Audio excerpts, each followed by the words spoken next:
अस्सलाम वालेकुम everyone, welcome to vocabulary में you learn English with easy lessons. आज के लेसन में हम कुछ कंफ्यूजिंग पेयर ऑफ वर्ड्स हैं उनको समझेंगे। ये आपके रिक्वेस्टेड है, आप लोग ऑफ एंड ऑन मेरे से रिक्वेस्ट करते रहते हैं इन दोनों का डिफरेंस समझा दें, इन दोनों का डिफरेंस समझा दें। तो उन सबको मैंने इकट्ठा करके एक लेसन बनाया है।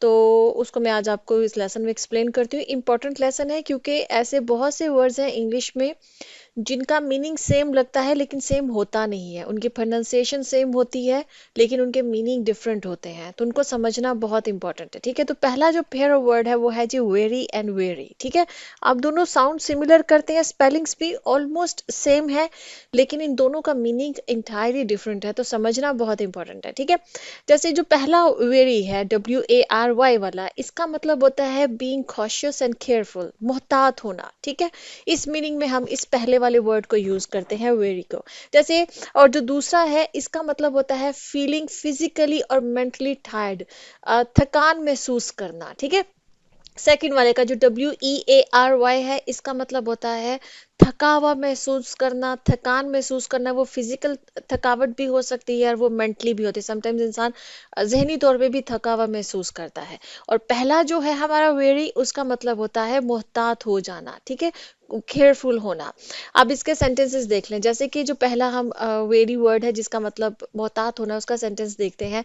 She was very of signing the contract without reading all the terms. ठीक है, शी वॉज वेरी ऑफ मतलब कि वो मोहतात थी, वो बड़ी कॉशियस थी, केयरफुल थी, साइनिंग द कॉन्ट्रैक्ट, जो कॉन्ट्रैक्ट है उसको साइन करने से पहले, without reading all the terms, के पहले वो, इससे पहले कि वो तमाम जो टर्म्स उसके ऊपर लिखी हुई हैं उनको वो पढ़ ले, उससे पहले वो साइन करने के लिए क्या थी, वो कॉन्शियस थी। ठीक है, उसको लग रहा था कि नहीं, वो केयरफुल थी कि मुझको पहले पढ़ना है फिर मैं साइन करूंगी। इसी तरह से the villagers were wary of strangers entering their small town. जो विलेजर्स थे वो बड़े मोहतात थे उन स्ट्रेंजर्स से, जो उनका जो छोटा सा जो भी टाउन है, जो भी विलेज है, उसमें जो भी स्ट्रेंजर्स हैं वो एंटर होने लगे। ठीक है, अब सेकंड हमारा जो वेरी है, जिसको मैंने आपको कहा कि उसका मतलब होता है मेंटली या फिजिकली टायर्ड होना, फीलिंग। ठीक है, अब इसका क्या है, after working a 12 hour shift he felt too weary to attend नहीं, to go to the market, sorry. Attend the party हो सकता है और to go to the market हो सकता है। ठीक है, अटेंड द मार्केट नहीं होता है, ये गलत लिखा हुआ है यहाँ पे। तो वो क्या था कि after working a 12 hour shift, वो 12 घंटे की शिफ्ट पे काम करने के बाद ही फेल्ट टू वेरी, मतलब उसको बहुत वो थका हुआ, टायर्ड। अब यहाँ पर आप टायर्ड भी वर्ड यूज कर सकते हैं कि वो बहुत ही थका हुआ महसूस कर रहा था। To go to the market, कि वो मार्केट जाए और अब जो भी ग्रोसरी लानी है वो करे, या टू अटेंड द पार्टी, कि वो पार्टी पे जाए और पार्टी को अटेंड करे, तो उसका दिल नहीं कर रहा था। ठीक है, इसी तरह से ये है कि she grew weary of listening to the same complaints every day, मतलब वो बहुत थक गई है एक ही तरह की कंप्लेंट्स जो है रोज सुन सुन के, एक तरह की शिकायत सुन सुन के वो थक गई है। ठीक है, अच्छा जी, नेक्स्ट हमारा जो फेवरेट वर्ड है वो है जी लूज एंड लूज। ये सबसे कॉमन है और ये सबसे ज्यादा मुझसे रिक्वेस्ट किया जाता है, और आई गेस मैंने ये शायद पहले भी एक्सप्लेन किया हुआ है। ठीक है, लेकिन स्टिल जो स्टूडेंट्स हैं वो बड़े कंफ्यूज होते हैं इन दोनों के बीच में, लूज और लूज के बीच में। और इसीलिए मुझे बहुत ज्यादा आप लोग पूछते भी हैं। देखिए, जो पहला लूज है LOOSE, इसका मतलब होता है ढीला होना किसी चीज का। ठीक है, कोई भी चीज, कपड़े जैसे ढीले होते हैं, कोई भी चीज अगर वो ढीली है तो हम कहेंगे कि it's loose, LOOSE, loose.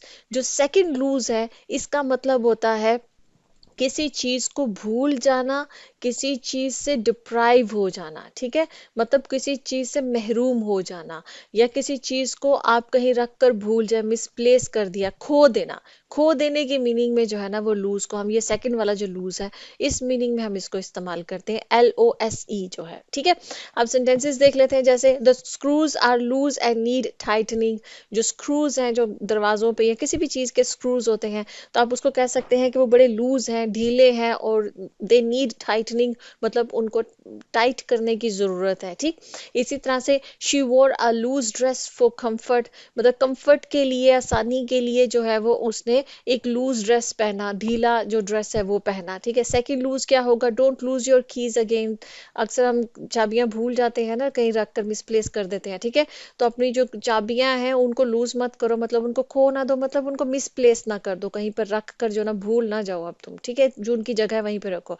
If we lose this game will be out of the tournament, मतलब अगर हम ये गेम लूज कर जाते हैं, मतलब हम ये गेम अगर हार जाते हैं। अब यहाँ पर हारने के एक्चुअली ये वाला जो लूज है ना, ये डिफरेंट मीनिंग्स में इस्तेमाल होता है। इसको अगर आप एक चीज अगर जहन में रख ले, इसका मतलब यही होता है कि आप किसी चीज से महरूम हो गए। अब वो खोने से महरूम हो गए, हार के महरूम हो गए, आपसे वो छीन गई, उससे वो महरूम हो गए, आपने खो दी, ठीक है। इन सब सेंस में जो ना ये लूज वर्ड यूज होता है। तो if we lose this game, कि अगर हम इस गेम से महरूम हो गए, मतलब अगर हमने ये गेम हार दी, हम हार गए इस गेम में, will be out of the tournament, तो हम टूर्नामेंट से आउट हो जाएंगे, ठीक है। ये सेंस है इसकी। अच्छा जी, जो थर्ड है ये बहुत इंपॉर्टेंट है, बहुत इंपॉर्टेंट है। स्पेशली आप स्पोकन इंग्लिश में तो ये सेम साउंड कर जाएंगे, कोई प्रॉब्लम नहीं होगी, ठीक।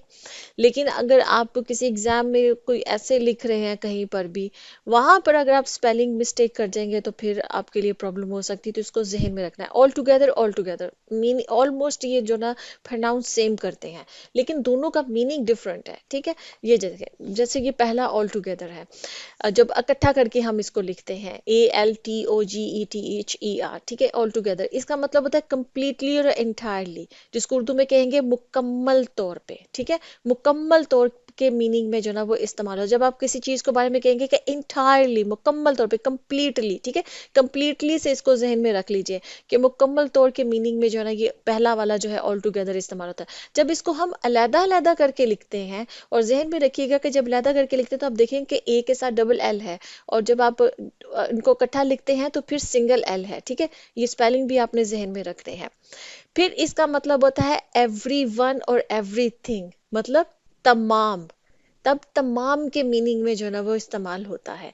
बहुत सिमिलर साउंड करता है, इसलिए ये इसमें सबसे ज्यादा जो है वो गलतियां मिस्टेक्स होती हैं एग्जाम्स में, ठीक है। अब पहला हम ऑल टुगेदर का देख लेते हैं। इसका जो सेंटेंस है, जैसे that's an all together different issue, मतलब ये मुकम्मल तौर पे एक मुख्तलिफ मामला है, ठीक है। किसी चीज को आपने कहना है कि इंटायरली, मतलब आपने कहना है ये एक डिफरेंट इशू है, this is a different issue, an नहीं आएगा, this is a different issue, ये मुख्तलिफ मामला है। लेकिन अगर आपने ये कहना है कि ये मुकम्मल तौर पे, मतलब इन दो मामलात में कोई सिमिलैरिटी है ही नहीं, वहां पर फिर आप ऑल टुगेदर ऐड कर देंगे उसमें, ठीक है। तो क्या कहेंगे, दैट्स या this is an all together different issue, ये बिल्कुल मुख्तलिफ जो है ना, मुकम्मल तौर पे जो है ना वह एक मुख्तलिफ मामला है, ठीक है। इसी तरह से I am not all together convinced by his explanation, मैं कंप्लीटली उसकी जो एक्सप्लेनेशन है, जो वजाहत है, उससे कन्विंस्ड नहीं हूँ। मतलब मैं पूरी तरह से, यहाँ पे पूरी तरह से हम इसको ट्रांसलेट करेंगे, ठीक है। अगर आप सिंपल ऑल टुगेदर को ओमिट करते हैं तो आप एक सिंपल स्टेटमेंट दे रहे हैं। उसका मतलब क्या होता है कि I am not convinced by his explanation, मैं उसकी एक्सप्लेनेशन से जो है ना वो कन्विंस्ड नहीं हूँ, ठीक है।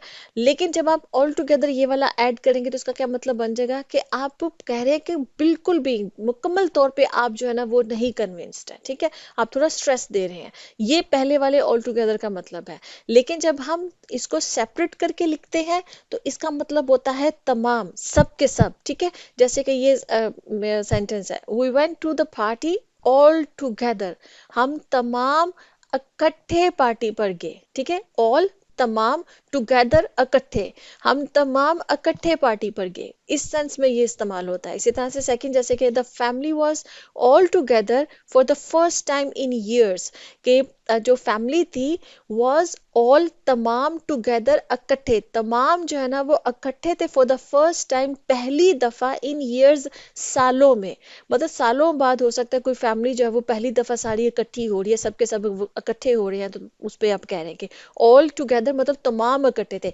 तो ये जहन में रखना है, इकट्ठा कर लिखेंगे इनको तो मतलब होगा मुकम्मल तौर पे, इंटायरली, कंप्लीटली के सेंस में। और जब आप इसको अलग अलग लिखेंगे तो मतलब होगा तमाम इकट्ठे, ठीक है, इस सेंस में इसको इस्तेमाल करेंगे।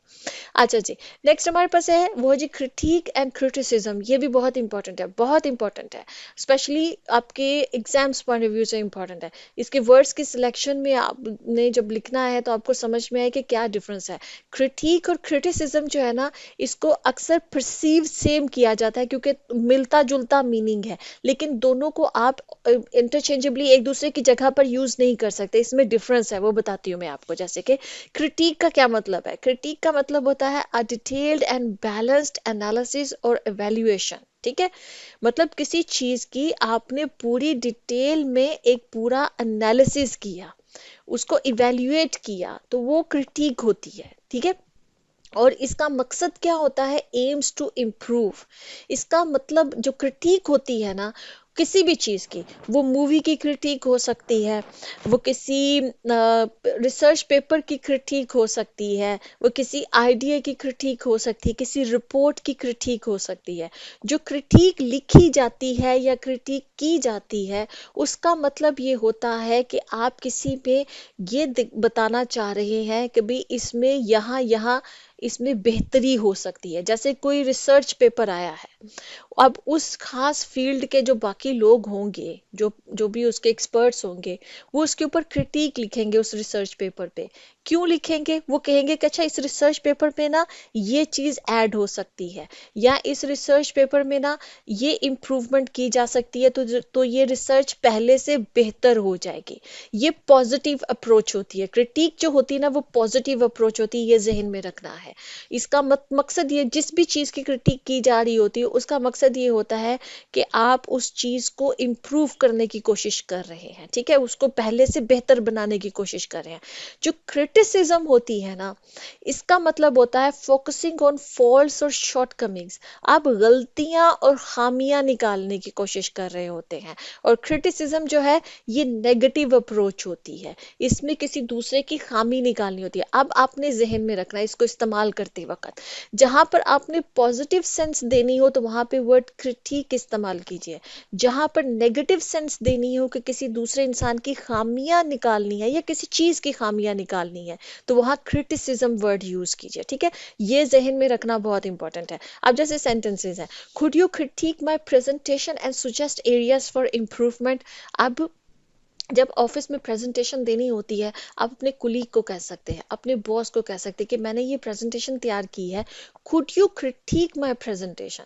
मतलब आप इसको एनालाइज कर सकते हैं, ताकि आप इसको एनालाइज करें और सुजेस्ट करें मुझे कुछ ऐसे वो चीज़ें जहां मैं इसको इम्प्रूव कर सकती हूँ। ये पॉजिटिव अप्रोच होती है। जब आप किसी दूसरे को क्रिटिक का कह रहे हैं, तो आप उसे सिर्फ ये चाह रहे हैं कि वो कुछ एरियाज, मतलब वो आपसे बेहतर जानता है या जानती है, जिससे भी आप पूछ रहे हैं क्रिटिक के लिए, और वो आपको इम्प्रूवमेंट्स बताए कि अच्छा इसको यहाँ बेहतर कर लो, यहाँ से ये अच्छा हो सकता है, ये और बेहतर हो सकती है आपकी प्रेजेंटेशन, ये है, ठीक है।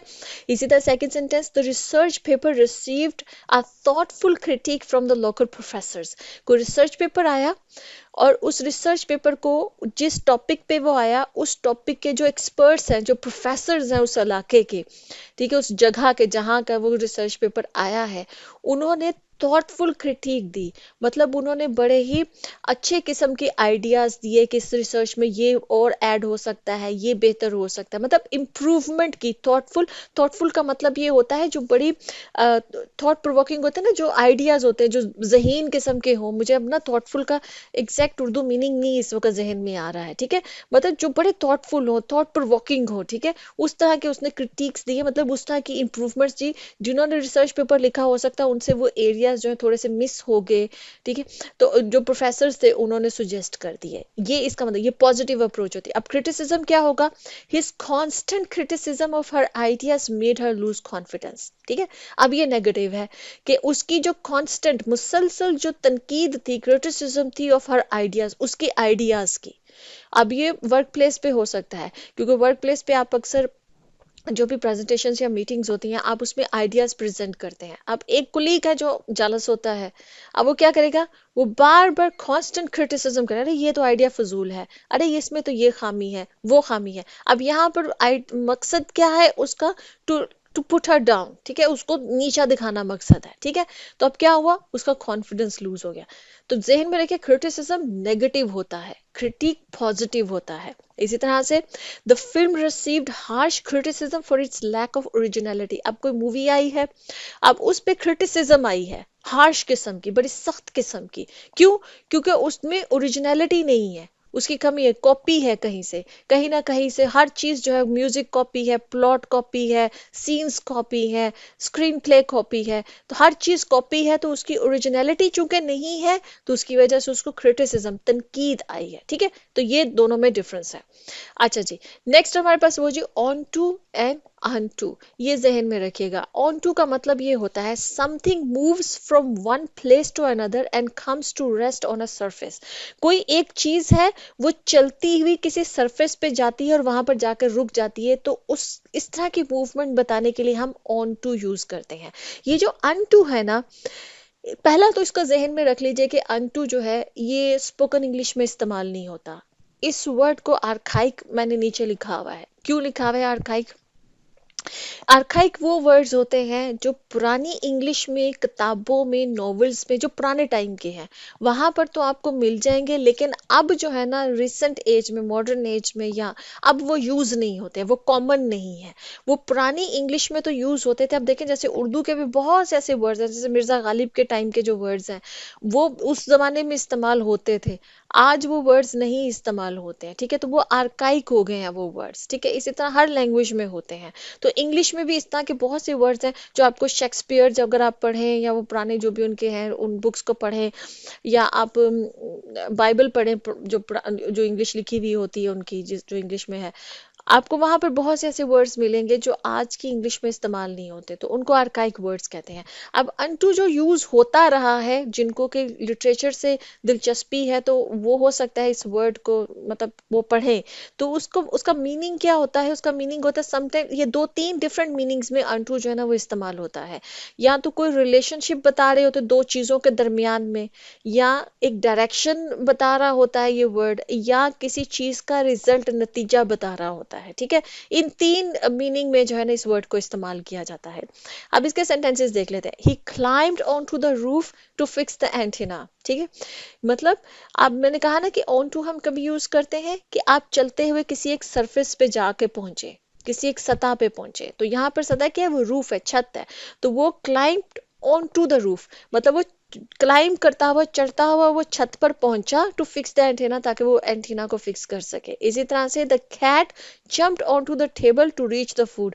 जो कैट है उसने जंप किया on to the table, table के ऊपर, ठीक है, उस सरफेस के ऊपर, ठीक है, और टू रीच द फूड, ताकि वो टेबल पे जो भी फूड पड़ा हुआ है उस तक वो पहुंच सके। इसी तरह से हमने अनटू को अब देखना है। His loyalty was unwavering unto death. अब यहाँ पर डायरेक्शन या रिजल्ट के मीनिंग आप समझ लें, तक का मीनिंग आएगा यहाँ पर, ठीक है। क्या होगा कि हिज लॉयल्टी, उसकी जो लॉयल्टी थी, वॉज अनवेवरिंग, मतलब वो, अनवेवरिंग का मतलब होता है जिसको आप शेक ना कर सके, जिसको आप हिला ना सके, ठीक है। तो अनवेवरिंग का मतलब कि बहुत ही मजबूत किस्म की उसकी लॉयल्टी थी, अनटू डेथ, उसकी मतलब डेथ तक, ठीक है, जब उसकी मौत तक, मौत तक उसकी जो लॉयल्टी थी वो अनवेवरिंग थी, मतलब जिसको कि कोई शेक नहीं कर सका, कोई हला नहीं सका।